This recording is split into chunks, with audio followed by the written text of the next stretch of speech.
This channel does not promote any violent, harmful, or illegal activities. All content provided by this channel is meant for an educational purpose only. Bollywood তারকা সাইফ আলী খানের উপর হামলাকারী একজন বাংলাদেশি নাগরিক অবৈধভাবে ভারতে ঢুকেছিল। রবিবার হামলাকারীকে গ্রেফতার করার পর সাংবাদিক বৈঠকে বলল মুম্বাই পুলিশ। मोहम्मद शरीफुल इस्लाम शहजाद, एज 30 ईयर्स। अभी तक की इन्वेस्टिगेशन में ये समझ में आया है कि ये आरोपी चोरी के इरादे से उस घर में उसने एंटर किया था और उस समय पर ये इंसिडेंस हुआ था।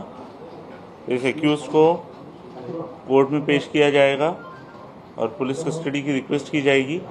और there is a primary evidence to anticipate that this accused is a Bangladeshi. He doesn't have a Indian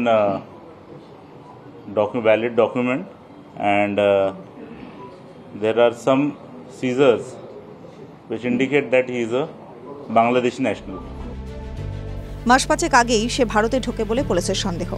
এদিন মুম্বাই পুলিশের ডেপুটি কমিশনার গেদম দীক্ষিত বলেন, ধৃতের নাম মোহাম্মদ শরীফুল ইসলাম শেহজাদ। সে বাংলাদেশ থেকে ভারতে প্রবেশ করেছে বলে তদন্তে উঠে এসেছে। তার কাছে কোনো ভারতীয় পরিচয়পত্র নেই। আমাদের সন্দেহ যে সে বাংলাদেশি নাগরিক। তার বিরুদ্ধে পাসপোর্ট অ্যাক্টে মামলা করা হচ্ছে। চুরির উদ্দেশ্যে বলিউড তারকার বাড়িতে সে ঢুকেছিল বলে প্রাথমিক তদন্তে জানতে পেরেছে পুলিশ। ডেপুটি পুলিশ কমিশনার আরও বলেন, ধৃত যুবকের কাছ থেকে কিছু সামগ্রী পাওয়া গিয়েছে, যেগুলি দেখে মনে হচ্ছে সে বাংলাদেশি। সে অবৈধভাবে ভারতে প্রবেশ করে এবং নিজের নাম বদলে ফেলে।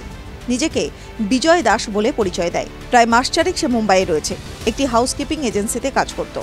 মুম্বাই পুলিশ জানিয়েছে, ধৃতকে এদিন আদালতে তোলা হবে এবং নিজেদের হেফাজতে চেয়ে আবেদন জানাবে। ধৃত ব্যক্তি প্রথমবার সাইফের বাড়িতে ঢুকেছিল বলে পুলিশ জানিয়েছে। বুধবার মধ্যরাতে নিজের বাড়িতেই আক্রান্ত হন সাইফ আলী খান। তার উপর আক্রমণ করেন এক অজ্ঞাত পরিচয় ব্যক্তি। ছুরি দিয়ে বলিউড তারকার উপর আঘাত করেন ওই ব্যক্তি। লীলাবতী হাসপাতালে ভর্তি করা হয় সাইফ আলী খানকে। 5 ঘণ্টা ধরে অস্ত্রোপচার চলে।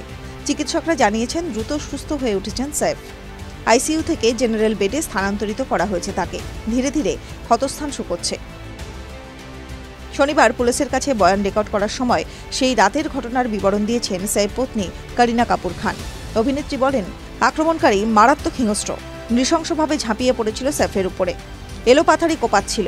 করিনা আরও জানিয়েছেন, তারা সবাই এখনও খুব দুশ্চিন্তায়। ছোট ছেলে জের চোখে মুখে এখনও আতঙ্কের ছাপ রয়েছে।